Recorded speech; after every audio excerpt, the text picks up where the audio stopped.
everybody. Welcome to Safe Space Talk. Today we were talking about baby meds. That will be offered typically in U.S. hospitals. Yeah. Before we're going to do that, we're going to actually light our candle ceremoniously. Da-da-da. Steady hand. I know, right? Steady hand, strong heart. There we go. So this is for anybody going through hard times, going through things that is encouraging growth of them, but it might be kind of difficult at the moment. Choosing challenges. Yes, choosing life paths, choosing challenges to go through to come out on the other side victorious. We believe in you, so And you got this. Here's your glimmer of hope. Yes. Whatever you were trying to do it scared. Yes. Say it Someone even though your taught me voice that. may tremble. Exactly. So, baby meds, one of the best things to go over, because whenever you're in OB and you're getting ready to go to the hospital, they're going to go over these meds, and I find that no one does it prior to them showing up for like inductions and everything. They're like, which ones? I feel like it's not part of any of our prenatal That is true. standard appointments. Yeah, it's like we just pop up and we're like, hey, want to give your baby these 3 shots? What do you think? But what ends up happening is I feel like there's more misinformation about baby meds than anything else, because it's not part of what we teach until you get to the hospital. So, like, I hate to say this because to be sure it exists, but Becky's blog will tell you all these things about why you should not. Yes. Honey, and Becky's blog is just killing it. Like, and honestly, killing in some situations, I agree. I myself did delay and not give certain meds, but those were choices I made based off of fact and knowing my own situation. So not necessarily for everybody, but that's why we're here today to talk about going over. Yeah. So I'll start. There's going to be 3 meds typically in standard in U.S. hospitals that we're going to offer you. First one is going to be vitamin K. Second one is going to be erythromycin. Third one is going to be hepatitis B vaccination. So my favorites are the vitamin K and the hepatitis B. So do you want to start with? You do erythromycin, then I'll do the other 2, or okay. So either way. Erythromycin is an antibiotic. It is not a shot. It's an actual little tiny gel. Comes in a tiny little pack. And it is an antibiotic that is effective against bacterial infections and mostly gonorrhea. So if you are not for sure 100% of your status, which some will say, oh, I know my status for sure, but do you really always know? Because I would say 80% of the people that I call to tell them that they have something gonorrhea, chlamydia, did not know they had something. So just be cognizant of that before you make that rash decision to say, I don't have anything, I'm good. Just know for sure. We do test usually at the end of pregnancy in my hospital. Yeah, usually like 36 weeks they do another test. So you can kind of make a good decision based off that, but just understand that no test is 100%. Yeah. So and the culture is a culture, so it can grow today, but not be enough to not gotten a good sample. A lot of times people will use urine samples to test for gonorrhea and chlamydia, and I hate that. I hate that because people will give the urine sample and wipe prior to, because they've been always taught to wipe prior to any kind of sample, and staff doesn't tell people that it's supposed to be dirty, but they'll use urine culture, and I'm like, I'm just gonna pour half of it. This is for the urine culture, and this is for happening at my clinic, and I was just like, no. You can't use that for both. Watch my YouTube channel. It's either a clean catch or a dirty catch. Okay, so besides the point, we got off track. Sorry. You can tell we're passionate about it. Like, get it together. Yes, I know, because you're telling someone they might not have something that they do. Yeah. And they go home and then they still, or they have PID now. Yes, because you didn't get it treated. So okay, so if you have gonorrhea and it's in your vagina, your baby passes through your vaginal vault and the eyes come in contact with it long enough, it can transfer to the eyes and it can cause conjunctivitis. And it is actually the leading cause of world blindness still today. So we use erythromycin to kind of like eye drops a little bit, but it's a gel. We lift down their little eyelid, we put the antibiotics in there, and then they close their eyes and it kind of smears all over their eyes. The drawbacks to getting it is it can sometimes delay bonding. Like infants already have a difficult time seeing you, so now imagine even more goop in your eye and you're like really blinded. So you're still just kind of going off of scent and sound as you are before, but even more so. No, there's no really picture for you to see for the first few hours. And then also you're putting an antibiotic in an eye, which means it is changing your bacterial flora. That means it's changing the bacterial components on your skin all around there, and that could have effects, down the line. It's usually not something you think of, but anytime you take antibiotics, that's something that is inherent. You're killing off bacterial flora in your body. And then lastly, that it can cause irritation to the eye. It is a medicine. It is something that we're putting in the eye, so it can cause a little bit of redness and irritation to the baby's eyes from the actual administration and the meds just being on the eye itself. Yeah. And then the reasoning that we give it is in case you have obviously any lingering infection or bacteria. Technically, it's not just gonorrhea, chlamydia, but it's mostly. Yeah, bacterial. It's mostly. Well. Those bacteria infections are the most common that would cause the neonatal blindness. And with the risk, like Keisha was saying, we always look at a risk versus benefits calculator. I always call it like a scale. And the risks associated with that, with skin, I always word it, we're giving it still as a blanket, even when you come back negative for these infections, because that risk of the decreased vision field for that amount of time versus skin to skin, sound, touch, nursing, things like that, it can't compare. Like it dampers it, but there's still so many other things your baby has, so we can still do it. But that's why it's actually still being given, even when you come back negative. Like, why are they still offering it to me when they're telling me I don't have the infection? Like so why would I give again, it? A rebel, and I told him do not put that in my baby's In eyes. my baby's eyes, yeah. I trusted my partner, and I told him the risks thereof, and I knew that he didn't want his daughter to be blind, so he would have fessed up, I'm sure, at that point in time. I hope. I would like to think so, but yeah, maybe not. Who knows? But I was confident in my test. Heart. Yeah, I was confident in my test results, so I chose not to, and nothing happened to her. I love that. Yeah, because I'm the opposite. This is why I love doing the show with you. My babies were gooped up from one end to the other, honey. They were like a Gwyneth Paltrow baby. I was like, put it in, swipe, no swiping. I delayed all my hepatitis meds too. The only thing they got was vitamin K. Yeah, but yeah, I totally gooped my baby's eyes up. I was like, to the moon, Alice, because I did not want. I knew that if anything ever happened, the way I do things is backwards. If my child was blind, would I ever question that it could have been that caused it if they can't tell me the reason? Because you'll have, like, obviously the kid can't tell you they're blind. Right. So whenever you get this Ray Charles kid going on, they're a prodigy and all this, but you realize he keeps bumping into walls. Yeah. And when he can finally talk, he's like, yeah, Ma, I can't see you. The world is black. I would always say, if I would ever question, because the mom guilt's going to hit. Yeah. Am I ever going to wonder if it could have possibly been the chance that I didn't give him that antibiotic that could have had that one gonorrhea cell that I didn't know that I had, but that one landed right in his eye and now he's blind because of it? If I can find a way to blame me, I'm going to do it if it's not risky. So that's me, because I know I have zero F's given when it comes to shaming myself. Like, I don't need you to boo. Whenever I say, you trolls, come on. You can't do what I can do to myself, honey, because I can make myself guiltier than anybody. But yeah, I love that because you didn't do it and I did it. But yep. So anyway, so we can do those. But then my favorite ones, the vitamin K and the hepatitis B. So I'll start with the hepatitis B. The reason I love the hepatitis B one is because it's a really, really cool reason that they offer it so early, but people don't get told that reason. So you can delay it, just like Keisha said. I think at this point, and you all can correct me if I'm wrong, because usually whenever things do actually get viewed, people will be able to tell you that you're wrong really quick.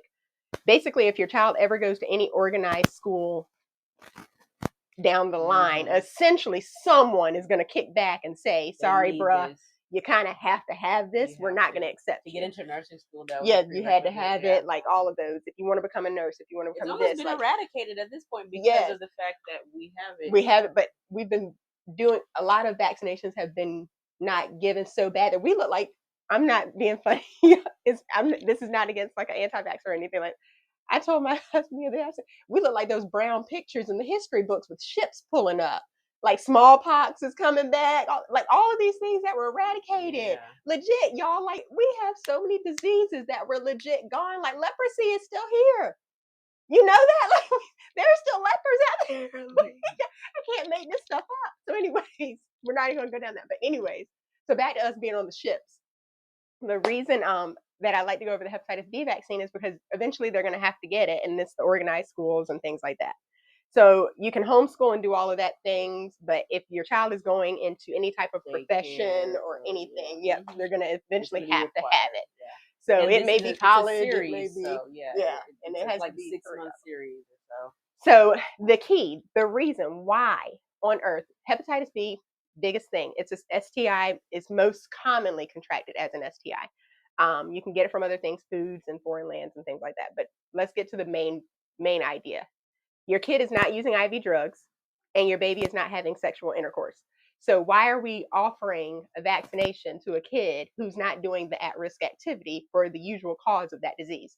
So the CDC has told us that hepatitis is asymptomatic in all children. Like 97% of kids who will ever contract hepatitis will never show a sign or symptom. Like nothing. They don't have the jaundice, they don't have yellowing of the skin, of the eyes, they don't have any of it. And no one tests for hepatitis in children, if you think about it. You don't do that until you get an STI panel after you confess to doing things, right? So let's say I have a client, I had a client in my past. This was the way that I found out it was actually true whenever I could say I've experienced it now. Not I heard, but knowing someone. My client, her best friend, had hepatitis, got it in infancy, did not know it, had no signs. She was in second or third grade. Her best friend looked at her and said she had a headache. Her parents came and picked her up. She never saw her best friend again. The symptom of hepatitis B in children is spontaneous death. That's the symptom. Like literally, they will come to you one day, I don't feel good, bam, they're dead the next day, or very shortly after. So that's why the CDC actually says, because no one's going to look for it, and because there is no symptom, that's why we actually give you the vaccination early. Now, let's say once again, still not having sex though, so why does it matter? If I'm your nurse, if I'm your doctor, if I'm your anything, if I'm your daycare provider and I have it, I am not obliged to tell you. There is nothing legally that says I have to tell you. I don't have to disclose it to my daycare whenever I go to work. They don't have to test me, all of those things. So you can have a Hep B provider, whether it be daycare or anything, right around your kids. Kids in the daycare could have it. They're asymptomatic. Nobody's checking them either. And then surgery. So everybody, whenever you get like a surgical risk consent and all that stuff, surgery, C-sections, anything, blood products, there's always that risk of catching Hep B or other infections. So that's why they do it. So let's say your baby needs a blood transfusion. Let's say your baby needs to have surgery. Let's say your baby, anything. That's why they do it. So we know they're not out there using IV drugs.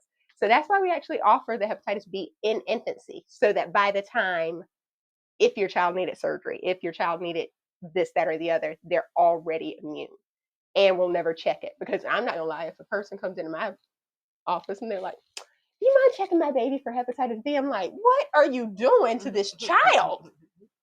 Like, what's going on? What is going on? And it's not part of a panel. Like, we're just not, no one's testing this 3-year-old that looks healthy because they're gonna look healthy for this.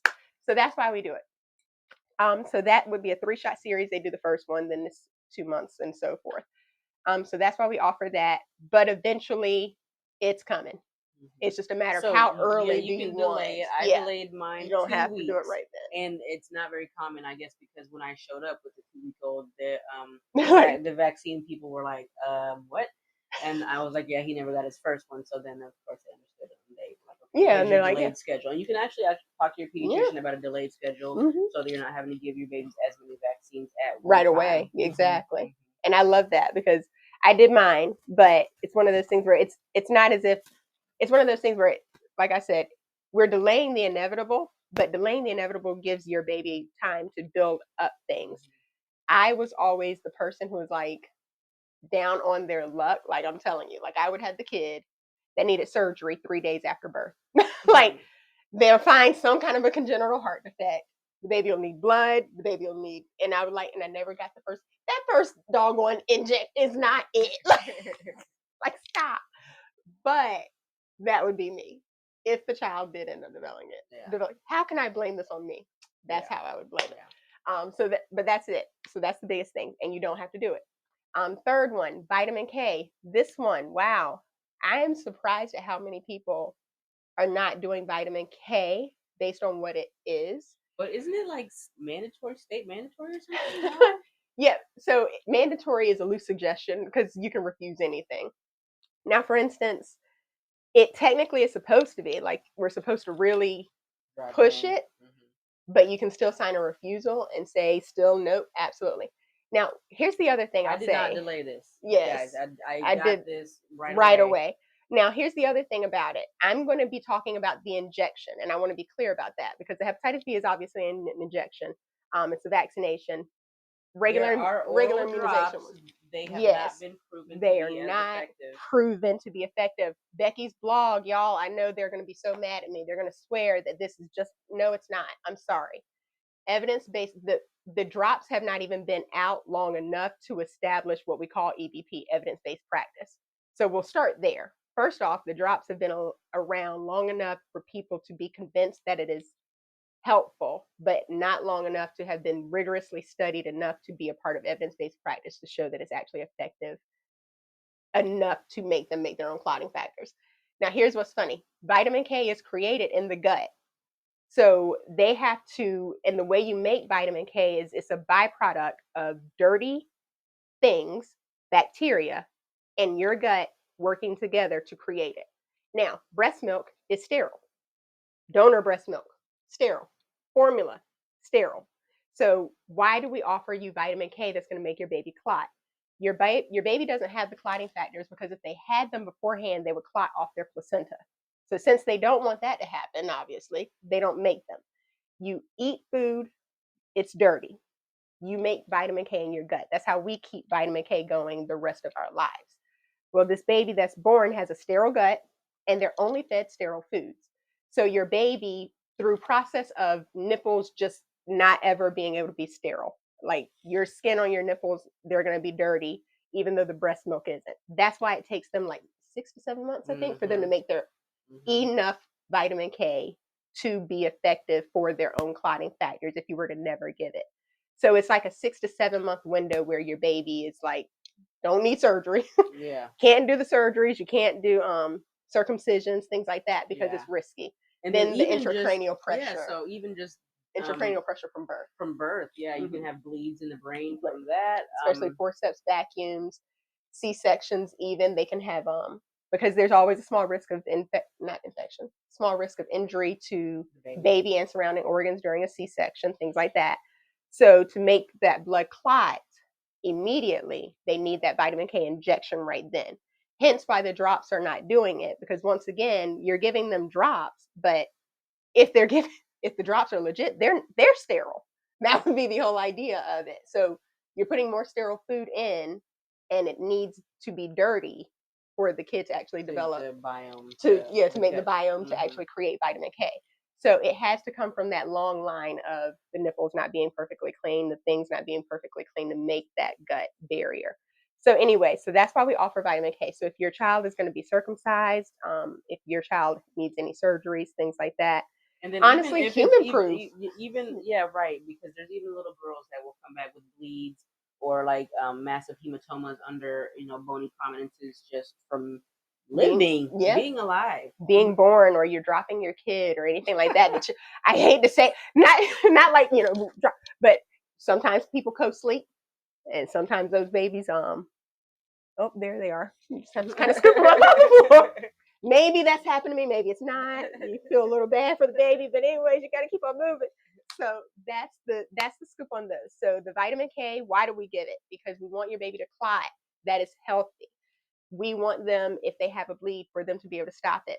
Being born through the vagina, there is pressure that is involved there. There's pressure with forceps, vacuums, possible injury during C-sections. The birthing process in general can cause that bleeding under the skin that we can't tell.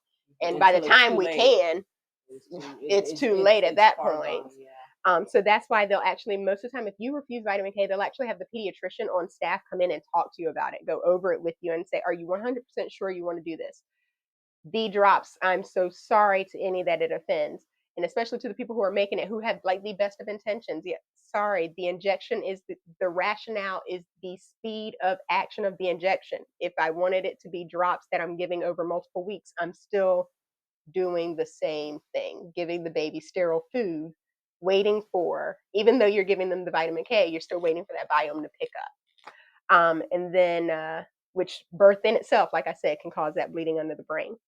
Then the hepatitis B, no one's checking these babies for hepatitis B. They're not doing the at-risk activities, and they're asymptomatic. So that's why they offer the antibiotic. That's why they offer the vaccine early, so that you can protect against that, and especially daycare workers, things like that. And then we did the erythromycin, which would be the gonorrhea, chlamydia mostly, but preventing the neonatal blindness. And that's pretty much the main ones The baby meds that you're usually going to get offered. So the negatives for any shots are going to be pain and injection at the site. There's going to be somebody that's going to come in and on a wave, babies don't feel pain. Okay, sure. If you say so.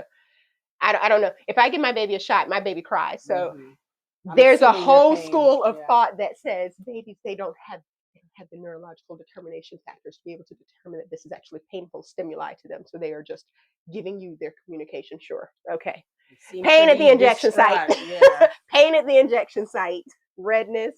Always a chance that there can be infection there, swelling, bruising. So or those are a reaction to it. I was about to say, yeah. And so that's the same with any shot that we ever give you anywhere, anytime. And then that's pretty much the biggest parts of it. What else? We went over the benefits. Obviously, those are the negatives and the risks of it. But yeah, that's pretty much it. They can be done while their baby is on your skin. They don't have to be taken away to do that. All of those can be done right there while the baby is on you. So if they say, no, we have to take the baby over here, no, you don't have to do that. You're just deciding you want to do that. And then most of them are delayed the first hour no matter what, if I'm not mistaken. Most places that I've been to, like, they don't put the ointment in, they don't put the vitamin K in, they don't put the hepatitis in until at least that recommended to do it within the first 2 hours. Yeah, for the vitamin K is the most crucial one. That's the one where they're like, please get it in within. They're like at the worst the first 4 to 6 hours, but they're like, please, like after an hour, you need to kind of start getting this thing going, because that bleeding under the brain can be quick. Baby comes out. It can be quick and it can be very, very fast. So what else can you think of? That's pretty much it. If you have more baby questions, please let us know, because that's something, like I said, we really don't go over. And it's something that it's crazy, because you get the 5 minutes of education in the hospital, and that's pretty much it. And they're like, do you want to sign? And you're like, yes, I hope. I hope it's a good thing, right? It's a good thing, but then all you get on the internet is going to be blogs, and no, I'm not doing it because of this, and I'm not doing it because of that. So I can't tell you how many people I've had come in and say, no, I'm not going to do the hepatitis B vaccine. I'm not going to do the vitamin K because my kid will make their own clotting factors on their own. And I'm like, not fast enough. Of course they will. Eventually. But I mean, did we just come up with this because it was just a convenient idea on a Saturday afternoon? We were like, we're gonna market this on Monday. So there's always a reason. But yeah, that's why. So believe it or not, everything that we give to babies purposely is sterile. So that's why it takes so long. But hopefully that helped you guys. And we'll blow out our ceremonial candle. Please send any questions. Please like, please subscribe, please send to a friend, please send to anybody. Tell them to watch us. 2 little black girls just trying to make a difference in the world. 2 little black girls trying to do big things. Big women things. Yes. Big changes for everybody. But we love you guys. Thank you so much.